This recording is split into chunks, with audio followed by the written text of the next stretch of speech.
mga tinitingnan dahilan sa mahal na presyo ng mga produktong pang-agrikultura ay ang smuggling. Tinalakay naman ni House Committee on Ways and Means Chairperson Miro Kimbo ang mga posibleng ugat nito. Ang buong detalye ihahatid sa atin ni Kate Rania. Sa patuloy na paglaganap ng smuggling ng mga produktong pang-agrikultura sa bansa, isinawalat ni House Committee on Ways and Means Chairperson Miro Kimbo na nasa kamay umano ng malalaking sindikato ang talamak na pagpupuslit ng mga agri-products, partikular na ang bigas at sibuyas. Anya, nagkakasabuatan ng mga trader, importer at mga may-ari ng logistics sa ganitong iligal na gawain.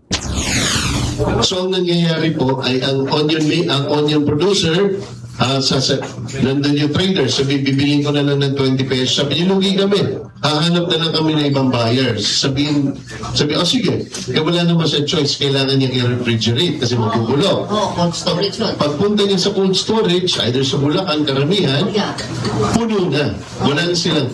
Pero pag sinilip mo, walang laman. Bakit?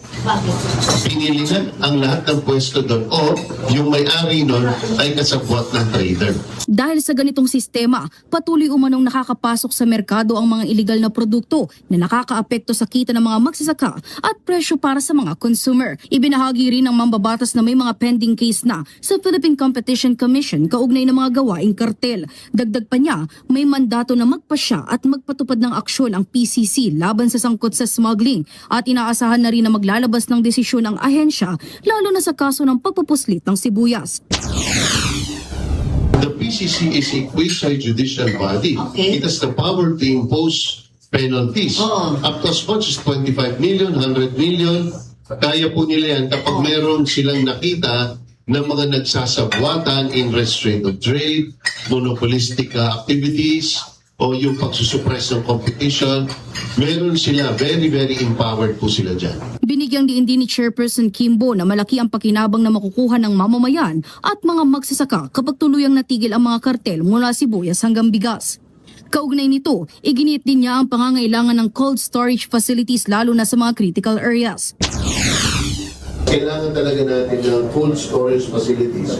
Parang mga ordinaryong mga producers ng onion, meron silang pwedeng mapaglagyan ng kanilang produkto. Tiniyak din ni Chairperson at Representative Miro Kimbo na asahan ng isang mas produktibong kongreso sa loob ng unang 6 na buwan ng first regular session dahil mas pagtutuunan ng Kamara ang pagresolba sa problema ng smuggling sa sektor ng agrikultura.